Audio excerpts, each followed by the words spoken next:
Hi. In the last video, I was able to get the Control ROM control module debugged and confirm that the Control ROM 0 was actually working. I have 15 more Control ROM modules that I need to put through their paces and try to make sure that they all work. Now, I've been through all of them and there are some issues to solve. You really didn't expect this to work the first time, did you? So we'll get into that, and depending on how long it takes to resolve those issues, we'll try to get into the reset circuitry. At least hopefully lay down some design elements for that. Let me show you what I found. Hi, I'm Adam. I'm still building a 16-bit computer from scratch. I'm no expert here. I make lots of mistakes. So many mistakes I've actually had to reboot my computer build. I hope you will find my journey interesting, and I hope you will join me as I learn along the way. My wife Carrie has been working on a cookbook. Carrie's cookbook provides a unique culinary experience by seamlessly incorporating doTERRA essential oils into a diverse array of mouth-watering recipes, transforming ordinary meals into extraordinary dining adventures. The cookbook offers a treasure trove of innovative dishes that combine the health benefits and aromatic richness of essential oils with fresh, wholesome ingredients, making gourmet cooking accessible and exciting for everyone from novice home cooks to seasoned chefs. Each thoughtfully crafted recipe not only tantalizes the taste buds, but also promotes an overall well-being, harnessing the natural potency of pure essential oils such as lavender, lemon, peppermint, and basil. In Carrie's cookbook, she emphasizes the quality, flavor, and simplicity, guiding you through detailed, easy-to-follow instructions with beautiful photography and expert tips. Whether you're looking to elevate your everyday meals, explore new flavor horizons, or embrace a healthier lifestyle, Carrie's cookbook is your ultimate guide to enriching your kitchen and your life with the magic of doTERRA essential oils. If you are interested, there's a link in the description. Okay, here's where we left the control logic midplane at the end of the last video. Let me make some room for some text here, and then I'll place a grid over each of the control ROM, just so that we can kind of keep track of exactly what we're doing. Now, at the end of the last video, we identified that control ROM 0 was actually working. So let's mark that off. Control ROM 1 did not work. It was unstable, and it's likely going to be a loose connection or something that didn't get soldered once again. And so now I have to go through and try to identify where that is. I'll probably end up touching up all the pins on that particular control ROM. Control ROM 2 passed. Control ROM 3 passed. Control ROM 4 passed. Control ROM 5 had incorrect output, and I'll get in and show you exactly what that looks like when we get to that point. The long story short here is the control ROM was not behaving correctly. Control ROM 6 had exactly the same problem. It had incorrect output, and I'm not exactly sure what's driving that, either of those, so we'll have to get into that and do some additional research. When I got to Control ROM 7, things started to look very much the same. Output pins 2 and 3 were shorted somewhere along the lines, and so I wasn't getting the correct output as I was testing that particular control ROM. I left it in while I was continuing the rest. That might have been a mistake. Control ROM 8 failed in exactly the same way. Control ROM 9 failed in exactly the same way. Control ROM A failed in exactly the same way. Control ROM B failed in exactly the same way. Now at this point you're looking and saying, well, there's a problem in Control ROM 7, and you're probably right. But with all of these that were failing in exactly the same way, I may or may not have a problem with 8, 9, A, and B. We'll circle back to those here in a minute. Control ROM C was either all 0 or all 1, so something is not quite right there either. Control ROM D was shorted just like 7 through B. Control ROM E had incorrect output, and I need to go back and show you what that was. And Control ROM F was shorted pins 2 and 3 just like the others. I want to start by working on the issue that I have with bits 2 and 3 of the address inputs. Now, it started with Control ROM 7 here, so I'm going to pull this EEPROM out. I'm going to put my test EEPROM back in. I'm trying to do this gently so I don't destroy the pins on this thing. So here's the test EEPROM, and remember I programmed this thing in such a way that it gives me a special first and last byte, but all of the other bytes match the lower 8 bits of the actual address popping in here. Okay, so there it's done copying, and you can see I've got an alternating pattern of bits here. Now, if I take the most significant bit and make it low, everything turns on because all of the rest of these are all tied high. If I tie them all low, you're not blinded by all this blue, but as I get down here, I now have 3 bits, or sorry, I still have 4 bits that are high. Bit 3, that turned 1 off. Bit 2, that did not turn 1 off. Bit 1, that turned 2 off. And then bit 0, that should turn the other pattern. So if I take this and move it to high, they should all be off. And that much there is good except for bits 2 and 3 here. So from everything low except for this most significant bit, if I take bit 0 and make it high, 1 bit comes on. If I take bit 1 and make it high, 2 bits come on. If I take bit 2 and make it high, the same 2 bits come on. So something is shorted here, in my opinion, and it's now a matter of determining where. I know it's not on the inputs here because if I was to have a short and I tied 1 high, 1 low, that would be a direct short ground VCC, and that would trip out my power supply. So it's going to end up being on the outputs off of the demultiplexers, and I should be able to measure that on the address pins here, where this is address bit 0. So if I turn this off, bring in the multimeter, have it set to diode check, and again, I don't know that you can hear that, likely not. But if I look at pin 2 or 1 and pin 2, that is shorted. Now it doesn't matter where I measure that, it's going to be shorted all the way up and down. But what I believe, it started here, so let's pull this board.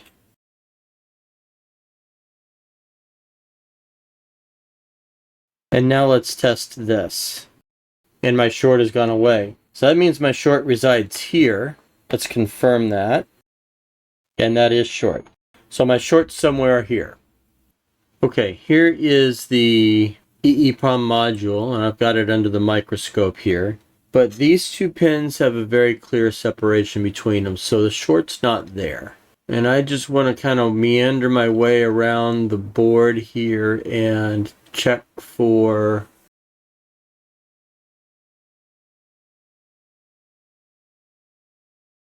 and look at this right here, right in there.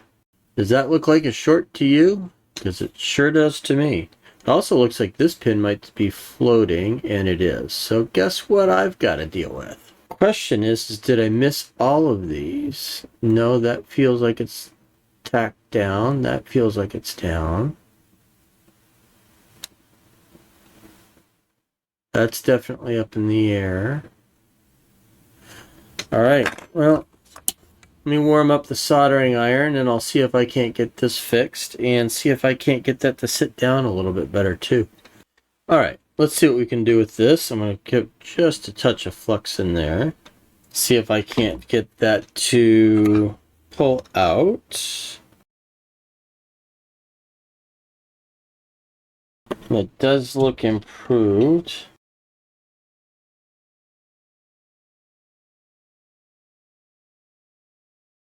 Alright, let's see if I can't get this to settle down a little bit better.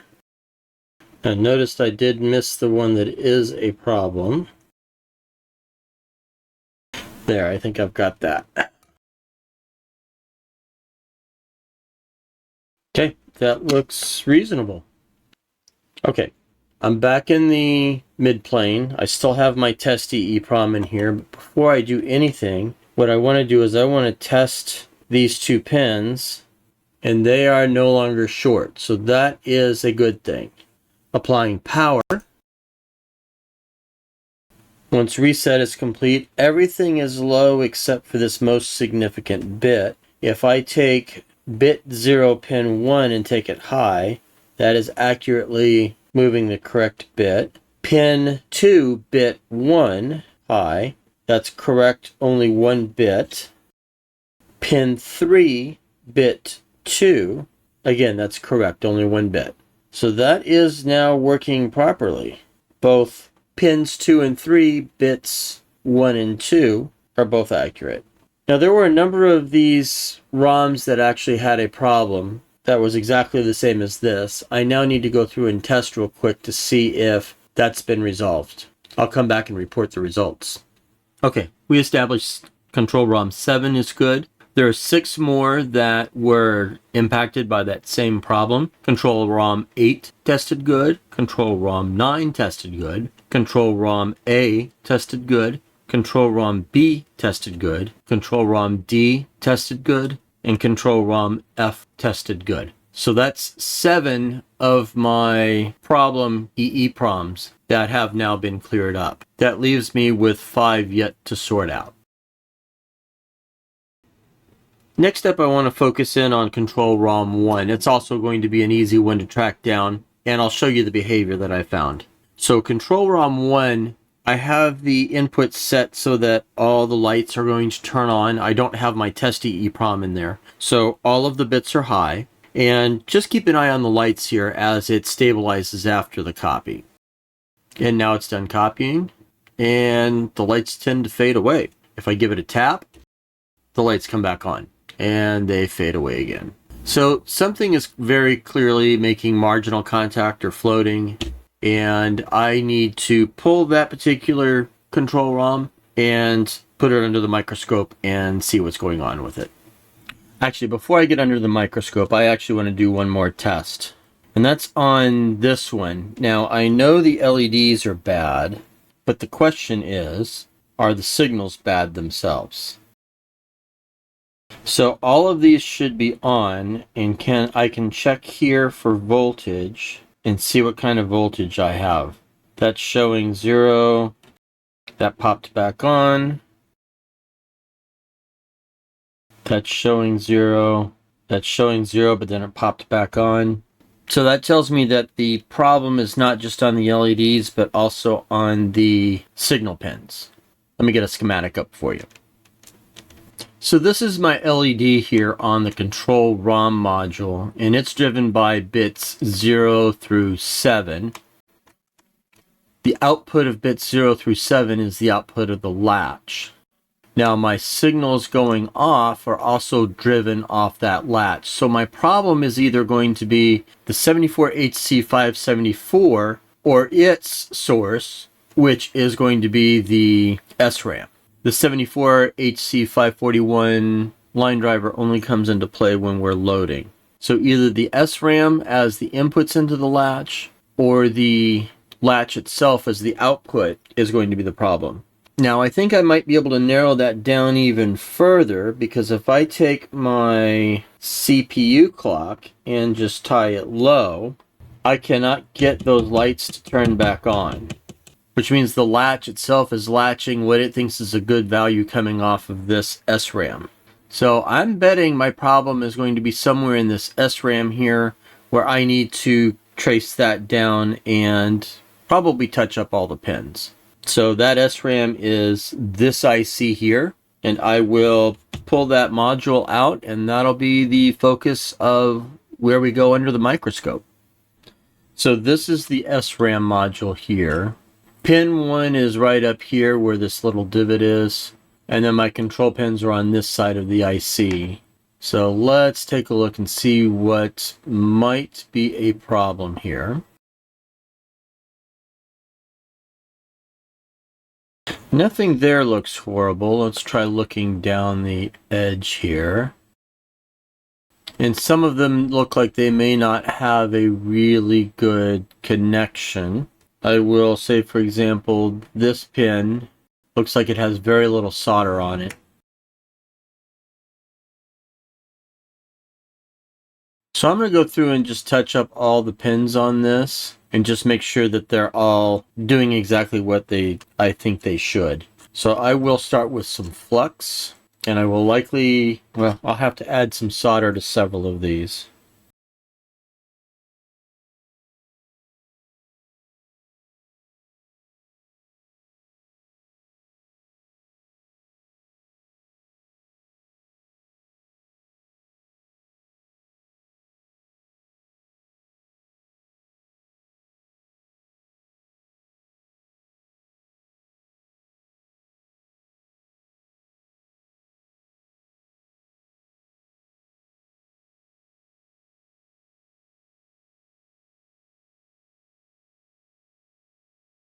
Okay, once again, I'm just going to sight down this and see if I can't tell if I've got it all or if I missed something. That pin right there, third one up from the bottom, that just does not have the same sheen to it. Let's see if we can't clear that up. And the problem here is I can't really get in very easily, and so I'm having to use the corner of the soldering iron tip, which is not necessarily favorable because I can't get the heat transfer. Let's get this back into the build and see if this helps. Okay, my clock is still back here with the high-speed system clock.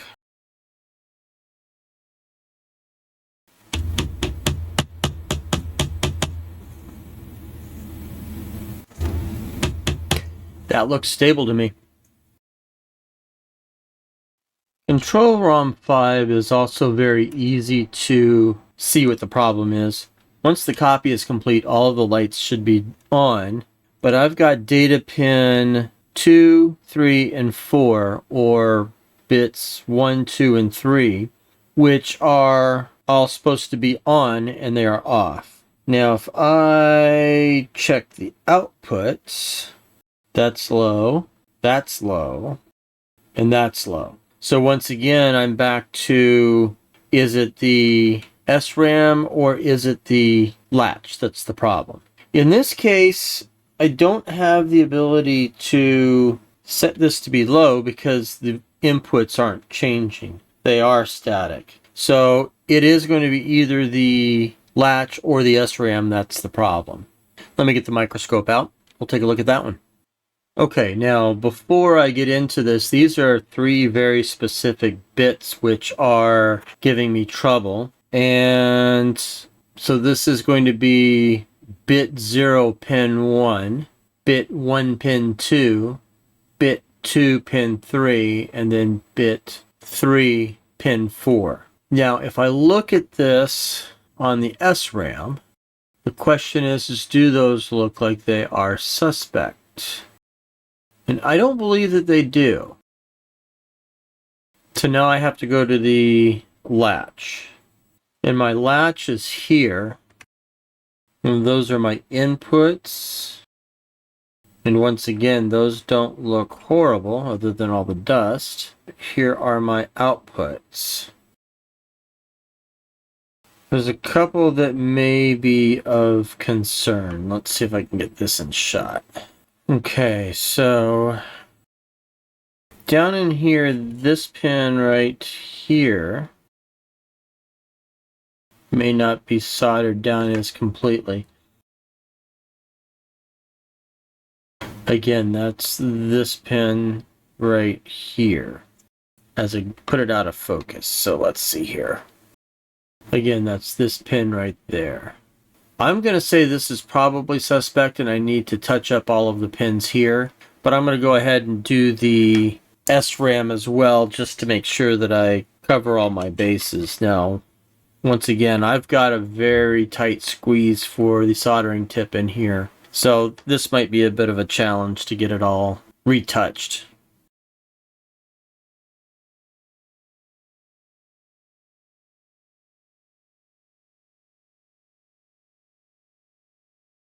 You know, this one also does not look like it's centered right. And see if I can't nudge that over a little bit.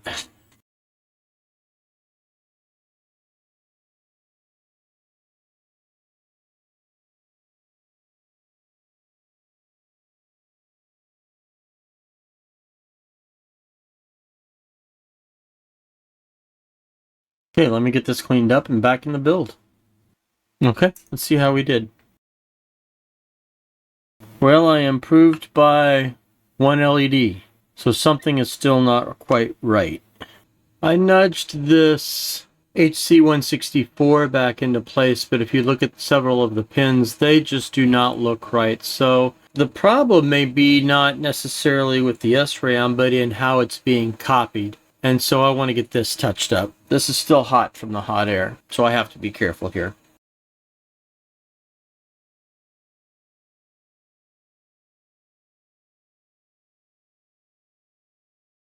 All right, let's take a look at this down the side.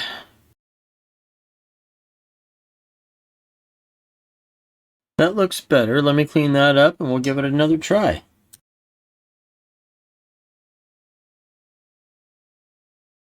That looks better.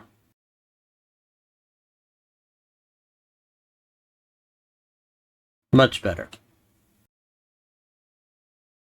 The last three control ROMs which are an issue are control ROMs 6, C, and E.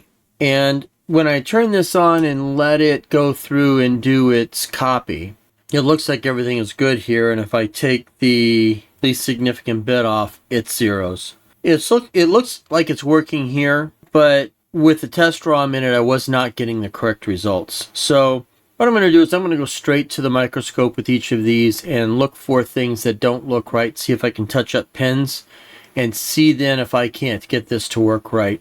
We'll come back on the other side of that touch up and put the test ROM in each one of these, drop it back into place, and see how it's working. I'll be right back. All right. Well, I have control ROM 6 working. What was the issue, you ask? Ultimately, it boiled down to that pin right there not being soldered. And let me tell you what, it sucks having bad eyesight, because not only did I see it with my naked eye, but I totally missed it twice under the microscope as well. All right, well, that's solved, and now I can toggle back and forth and get my bit patterns that I'm looking for. And so now as I take these lower 8 bits slow one at a time,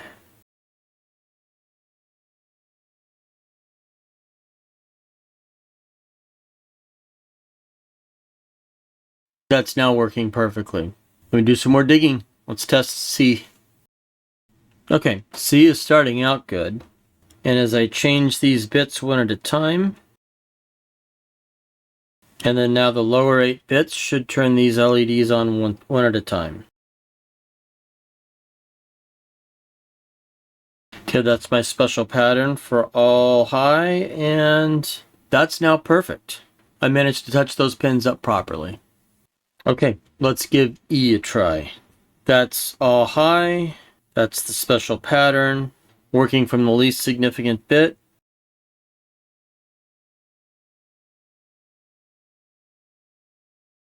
That's bit 3, pin 4, which did not change when I took it low. Bit 5 is working. 6, sorry. Bit 4 is working, 5 is working. Bit 6 is working. So everything is working except for bit 3, pin 4, which is always high. It has nothing to do with what's on the pins. Here we go. But that now comes low. And that came low with that pin. It's all low. That's the wrong pattern as well. So interesting. Okay, here is the board for EEPROM E, but it has the SRAM from F on it. I want to see what that does. See if it follows the bits on the board. There's something on this board, so it's not the SRAM. All right, I got to think about how I'm going to find this. Here we go again. I have changed everything between the EEPROM and the SRAM with no change in behavior here. No matter what I do, this fourth LED remains on. The signal remains high. Let me show you in the schematic. Here is the EEPROM, and I have reprogrammed the EEPROM. That passes data into a shift register. This is a serial to parallel shift register. I swapped that with the shift register from Control Module F. This is a 74HC541 line driver. I replaced that with the one from Control Module F. This is the SRAM, which was replaced with the one from Control Module F. And finally, this is the D-type latch. And that also, simply because it's on the same bus as the SRAM, that also was replaced with what was on Control Module F. The only thing I haven't replaced at this point are the LEDs, obviously. and this other line driver. Now this line driver is the one specifically for driving the LEDs, but it is on the opposite side of the latch. And it is the latch that actually is driving the output pins. So this entire chain of components has been replaced. The only thing I can think of, and not this one, the only thing I can think of is that there is a flaw on this PCB itself. And really what I need to do is I need to grab another one out of the box here, one of my spares, and use it and see if I can't get this working with a brand new PCB. It's the only component I haven't switched between the program and the outputs. Here we go again. Now it finally makes sense. I'm chasing the problem in the wrong location. Let me show you what I found out. Once the copy is completed, down here is the address that is supposed to be displayed. And the fourth, this is the least significant bit. This is pin 4, bit 3 of that address. This is the IC I'm having problems with. 0, 1, 2, not connected. I've got a floating address pin. That is certainly a rather large problem. Now I was chasing this whole thing on here rather than looking at the mid plane to make sure that it was whole. So I'm going to flip this thing over. I'm going to take a look at the back side of this and see if I can't figure out exactly where I went wrong.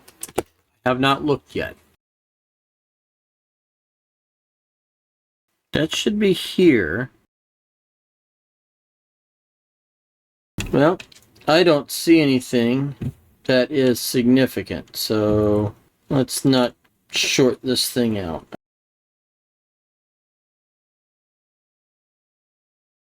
Now once again, this is E. So I believe this is 0, 1, 2, 3. Oh, you know what? I'd have to put this under the microscope, but it's not going to fit. The ring is not touching the solder. Yep, I'm going to touch all these up. Yeah, I'm looking at it coming on at this angle, and I can very clearly see it now.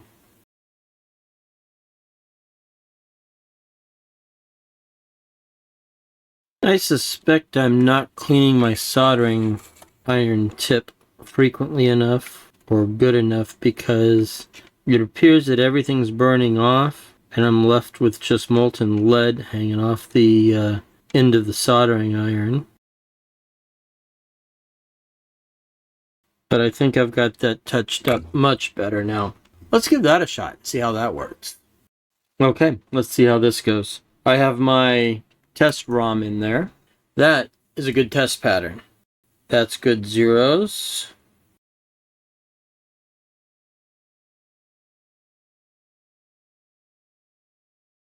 That's awesome. Let me bring them all high. And that's my good test pattern. Finally, I can call that one solved. Now let me get F put back together. Okay, I've got Control ROM F reassembled. I've got my test ROM in there. Let's kick this around. Okay, that's a good pattern. That should be all on, which it is. That's good. Still all on. Now one bit at a time.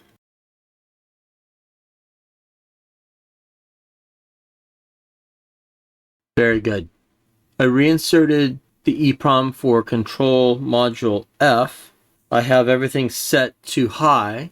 That should turn every LED on in the control logic midplane, and they are all on. And any one of those bits going low should turn the majority of them off. This is behaving now finally the way I need it to. Well, I'm very happy to have all of that working. Is it all working 100%? I can't really guarantee that just yet. And the reason is that there are some bits that just I'm not able to fully vet yet, not without a proper instruction register. But I do have a good majority of this working, and there may be one or two little things that I got to trace down in the future. I'm hoping I can find those quickly when it gets to that point. This replaces quite a bit of the breadboard build. And I'll include a picture here of just how much of it these 17, 18 PCBs actually replace. But it's a good chunk of that. And it's now built out fully for everything that I want to do with this 16-bit computer from scratch. That is one section that is largely behind me. I have a lot more to do. A lot is riding on right now the reset circuit, and what I want to do is I want to make sure that I get that working properly now, and that'll be the focus of the next video. We'll start with some block diagrams, and we'll get into some hierarchy in KiCad in order to kind of design this on the fly. Look for that next time. We'll see you soon.